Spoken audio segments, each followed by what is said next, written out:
Okay, so maybe I could give you the first question, Okay. as I have this opportunity. So, so you made a speech on stage, on the main stage today, and maybe I didn't hear, but for me it's very interesting. Like, what happened, like in terms of the failure? What biggest challenge you had? Now you're very successful, but I don't believe that it always was very like easy. No, it wasn't always very easy, and it's still not. I think that's a big part of the misunderstanding. Is I think you can look from the outside and talk about growth and talk about numbers and think that it's always kind of just this upward trajectory with things. And I think PR and media play a big part in that. But it's really I found it from a personal experience. The challenges with people. You know, I just met someone that knew us when we were in London, and we were sitting around a table. There's like 10 of us, and that was in like 2013, and now there's like almost 200 of us, and that growth is very difficult to manage. Like I think one of the hardest things, whether it's like, I don't know whether it's like failures. I feel like I fail every single day in small ways, you know. But what was the biggest one? What was the biggest one? What was the biggest one? I think the biggest failure that I personally made that I will take responsibility for is I built a big brand marketing team. Okay. And I think because of the world I'd come from an advertising background, and so I kind of felt very comfortable in that space, and I'd kind of built an internal agency and hired incredibly talented people. And I realized when I took over the CEO job about a year ago that wasn't the right setup for the type of product and service that we were trying to build, and I had to let go of 25 people. So I feel like that was a decision that I made to hire all those folks, and then I had to speak to every single one of them individually and say that they didn't have a job anymore. So which was easily the hardest thing that's ever happened to me at Headspace, but I do also think that was a failure on my part. Like there was a strategic misstep to kind of build that team in that way. Okay, yeah, interesting. Okay, good. So I see there are questions on the screen, but actually if someone would like to give a question like now, so just raise your hand and you'll get a mic. So, hi Rich. First of all, I want to thank you for putting out Headspace. I started using it 2 years ago after a bad breakup, and I did not realize how impactful it's going to be in so many areas of my life. Nice. So I appreciate that. My question is, what has been, since you started with Headspace, the biggest realization that you've had that has had the biggest impact in your life? In my professional or my personal life? That's up to you. Up to me. Wow, that's a big question. I would say that the biggest thing is understanding the power dynamic of position within a company is something that I'm still getting to grips with. But I still see myself, because I kind of have a bit of imposter syndrome like all the time. I'm like, someone's going to find me out at any point. And I know that sounds ridiculous when I say that, but I do feel like that regularly. And so when I'm in a meeting with the team, I'm like, well, why are they not telling me what's going on? Or why are they reacting like in that way? Why are they not kind of being honest with me? Because I find stuff out because I've got a chief of staff that goes and finds all this stuff out for me. And so your position and how people look at you, I don't look at myself like that, but others in the team do. And that, I still can't work that out. Like I understand it, and on an intellectual level, but on an experience level, it still feels very strange to me. But I've had things where I've been in a conversation where I've said I didn't like something, and all of a sudden that becomes like gospel across the company. And I'm like, but I was just like one little thing on a design that I said I didn't like, and all of a sudden that's how we make products and design things, and everyone's talking about it, and Rich told me to do that. So that kind of the leash that you have when you say, so I have to be very careful with every single word that I say and be very like deliberate about it, which I found that very, very challenging, but that's been a big realization. Thanks for using it, by the way.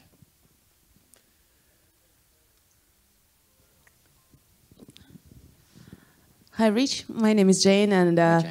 in my app, people are measuring their body reactions on Headspace meditation.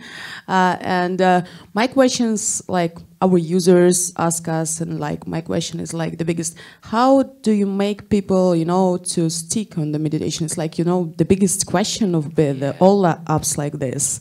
And we can just, sell them 1 year annual subscription and don't care about what they do.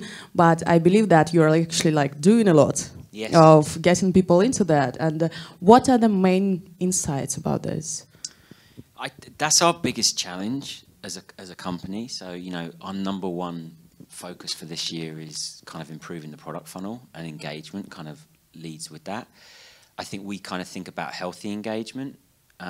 I think that's really important for a product and service like ours. And I think the dirty secret with meditation is that it's been around for thousands of years, and people for thousands of years have struggled to maintain a regular practice.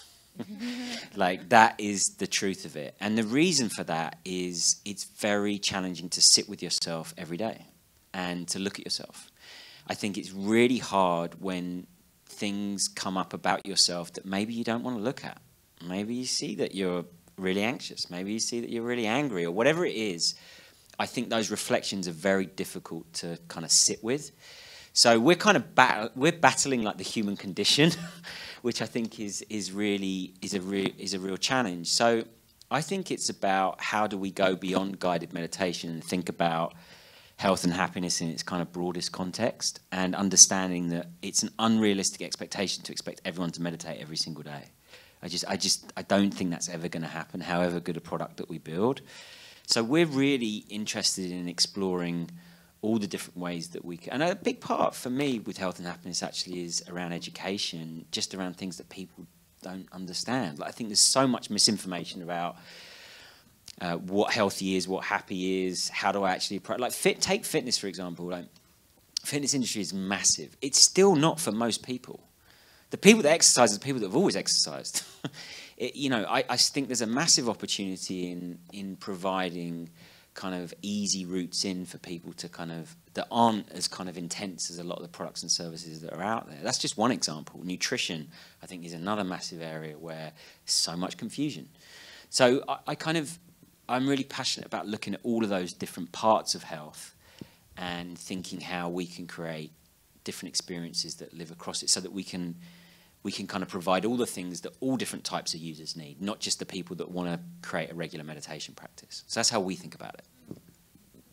Of course. Let's go here. Have you done any research around productivity and meditation that you can share? I mean, what would be sort of the very rational, logical case that you could make to companies around why their employees should be meditating? Good question. You've been on our B2B sales calls. I think... By the way, just a side note, I want everybody to know, I saw this guy and knew their team when they were 10 people in London. Amazing journey. Yeah, I mean, that seems like a long time ago and like last weekend.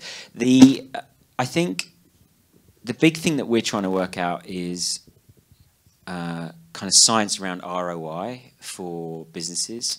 We've got 2 massive large-scale studies with over 10,000 employees that we're working with a research partner and a huge university, multiple universities actually, with all of their campus staff. And we're taking physiological measures, we're doing pre-validated kind of psychological questionnaires, we're looking at sleep, we're looking at cortisol levels, we're looking at blood pressure, but like over 10,000 participants, which at that scale I don't think has ever been, well, I know it hasn't been done. So we're kind of very committed to working that out. The truth is that research doesn't exist. The pure ROI around meditation for how it can reduce healthcare costs, because that's the big thing that everyone's kind of like looking like. If you can get people to use this, it's beyond productivity. It's like, can you actually kind of lower the biggest burdens on our economy? And that is for the same for companies. So we're really committed to that. That's why we've got a chief science officer, Megan Jones-Bell. We've got 7 full-time scientists on staff. That's all they do. They've got 56 studies in process. We've had 11 papers published already. We've got like 4 large-scale clinical trials looking at a bunch of different stuff. So I would say that within 18 months we'll have something pretty compelling, a bunch of across all those kind of measures. But we're working on it, is the short answer. Of course. Okay, one is here. Thank you. Hi, Rich. My name is Denelise Padron. Hey. And as I start my own business, one of the things that I struggle with is time management. Yeah.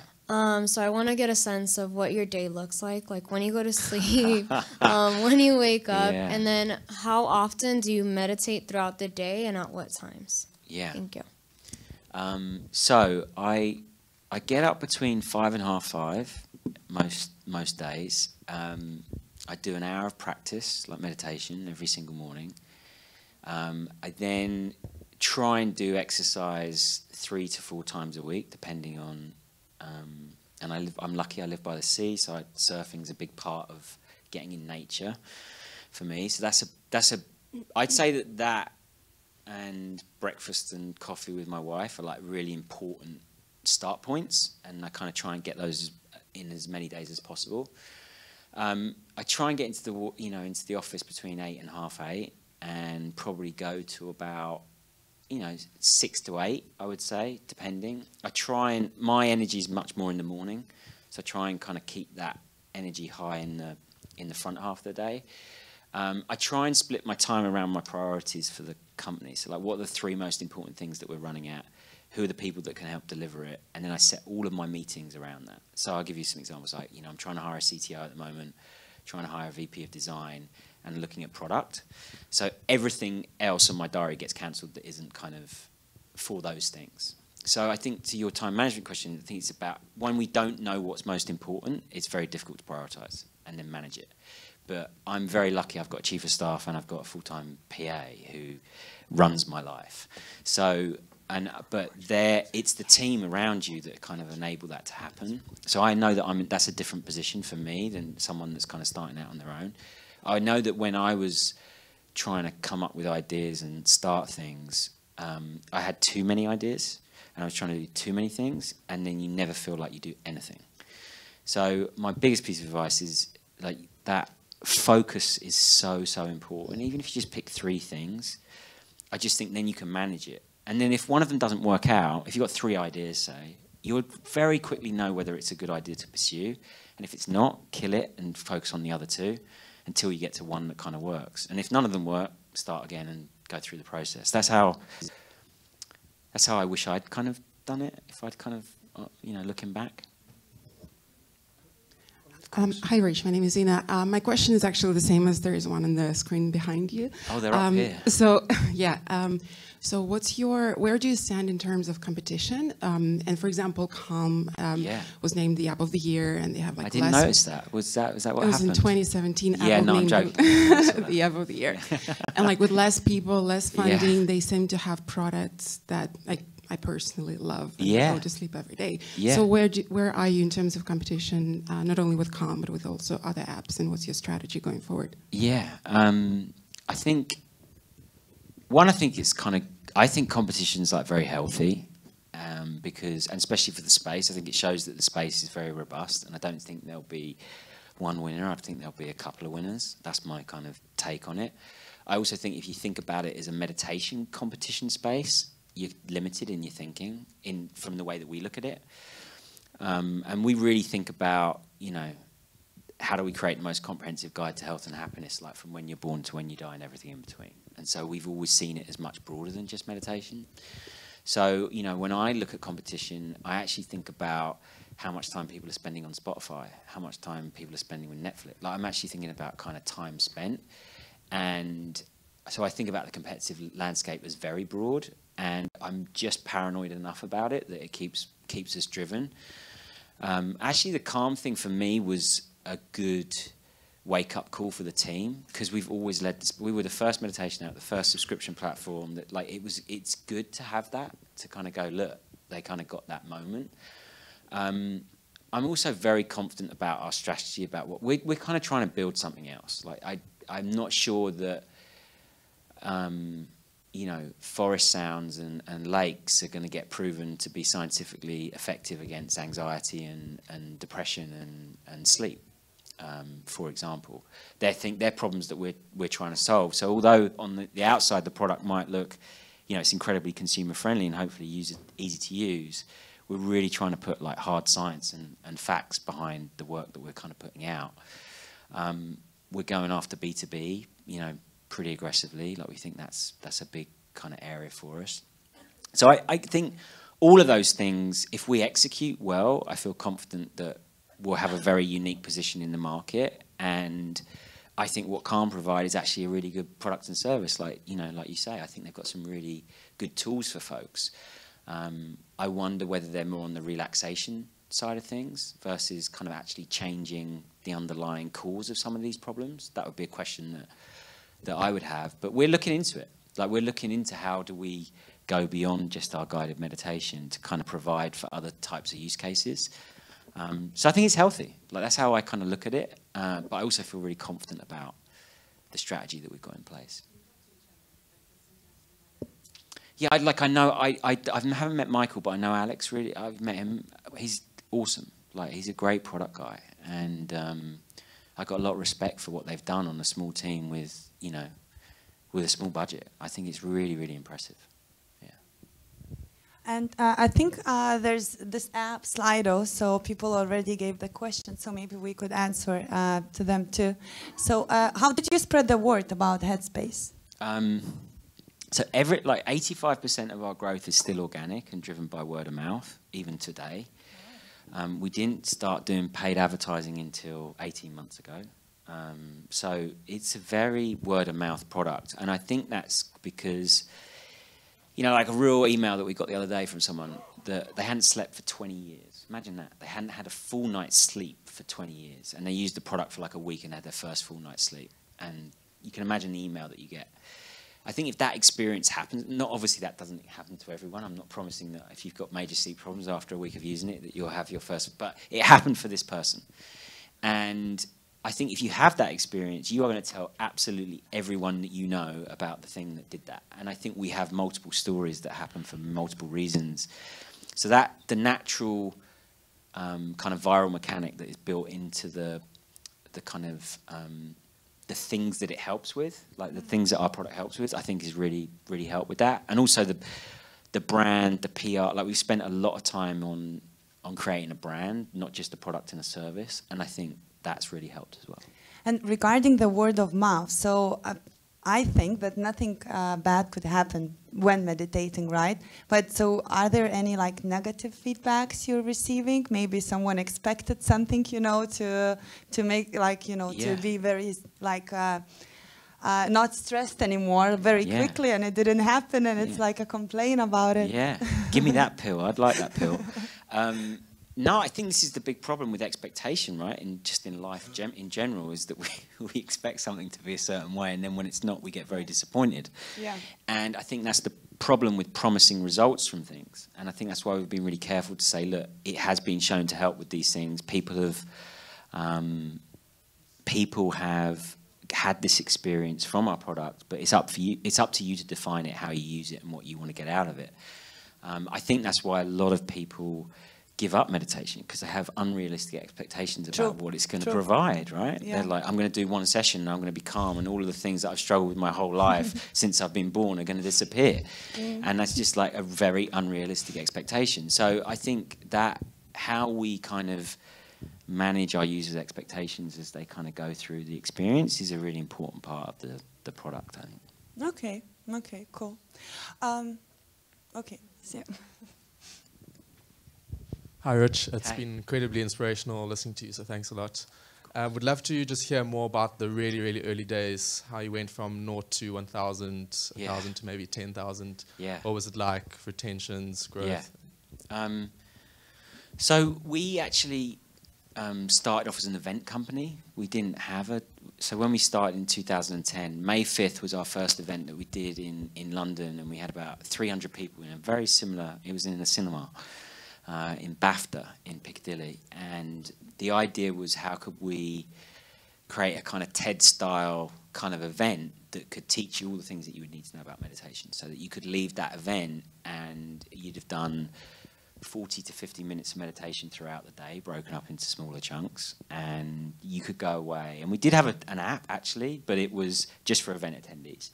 And it was take 10, take 15, take 20. So it was, take 10 was 10 minutes for 10 days, take 15 was 15 minutes for 15 days, and 20 minutes for 20 days.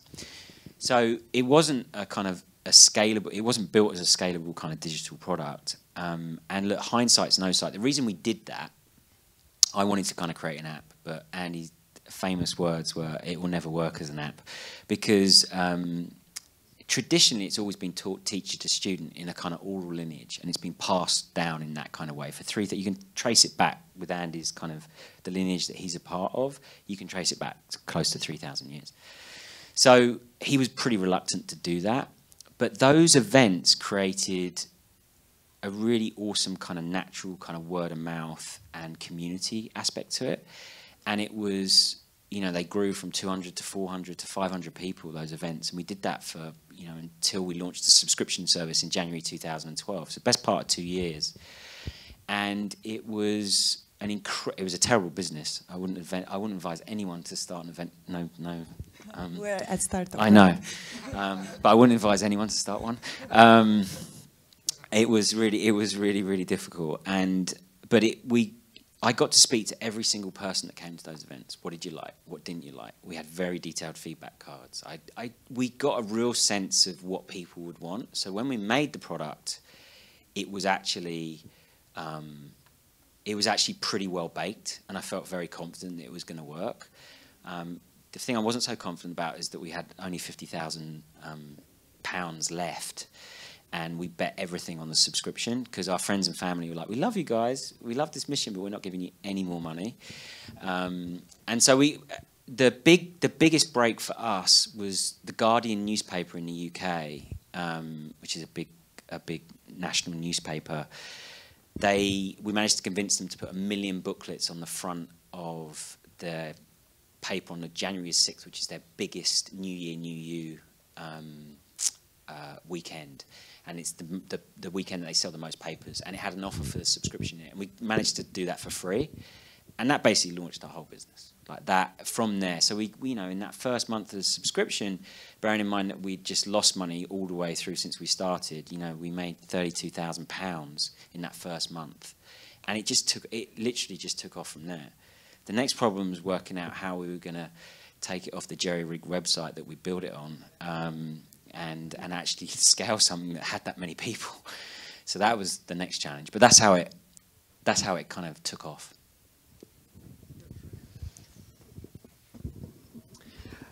Hi. You mentioned that you were expanding out into, you know, more than guided meditation, and there's a lot of new technologies, AI, VR, AR, that are coming out. Are you looking into some of those? And do you think, you know, what Headspace is doing is applicable to them?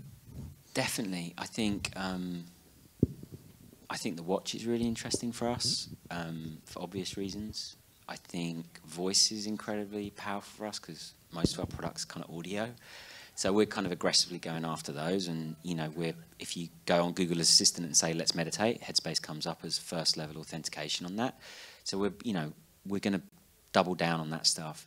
I think AR and VR, although very exciting, is not at a point where I think it's as useful for a consumer as it needs to be. And I don't want to use technology for technology's sake. Like, it should actually just be very easy to use and make your kind of experience kind of better. So I don't want us to just chase after those kind of shiny things until they're at a point where I feel like we can have real value add on them. But we explore that stuff and test stuff, and we've got like a prototyping kind of process that when we've got a bunch of ideas that we would want to do if maybe the technology worked in the way that we would want it to. So we think about that, but I just don't think it's kind of ready for us just yet, personally, from a personal point of view. Okay, I'm sorry, but we already have to finish. So maybe after this, you could catch Rich somewhere in corridor and give questions. So thank you so much for attending and participating. Thanks, Helen.